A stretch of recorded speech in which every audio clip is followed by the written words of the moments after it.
Mineral dust can travel thousands of miles where it interacts throughout the Earth system. In our case, we're going to study how that mineral dust heats or cools planet Earth. Currently, we aren't sure whether mineral dust heats the planet or cools the planet.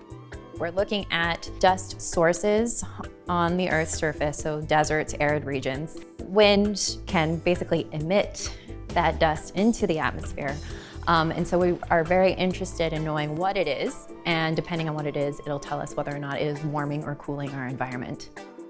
Some minerals are dark, maybe more red. They would absorb solar energy, and they could be heating elements. Other cases, minerals are bright white, and they could reflect sunlight back into space and cool the atmosphere.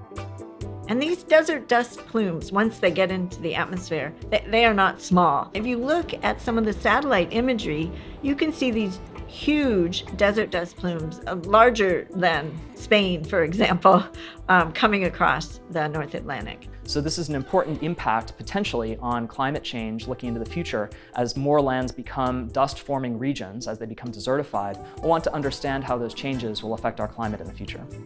This experiment is so important for us to understand what's going on at the surface of the Earth in terms of the mineralogy and the composition.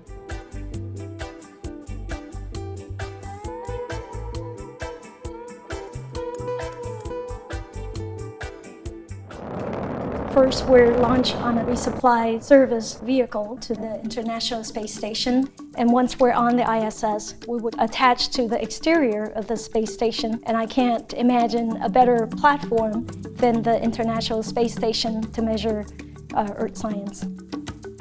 EMIT is an imaging spectrometer, so it has a telescope which basically collects a lot of light, and we image all of that light onto the slit of what we call a spectrometer. It measures light in many different wavelengths of the electromagnetic spectrum. Our eyes see 3 wavelengths, red, green, and blue, but EMIT sees in hundreds of wavelengths out into the infrared. They give us signatures like fingerprints. As we're traveling on the ISS, looking down at Earth, focusing on the spectral characteristics of minerals that are on the Earth. And so the imaging spectrometer allows us to detect those spectral signatures that tell us what type of mineral they're actually looking at. This is setting a new benchmark for the quality of this class of instrumentation. This is just extraordinary. It's really a convergence of state-of-the-art technology and state-of-the-art science so that we better understand the climate system and how it's responding to humans.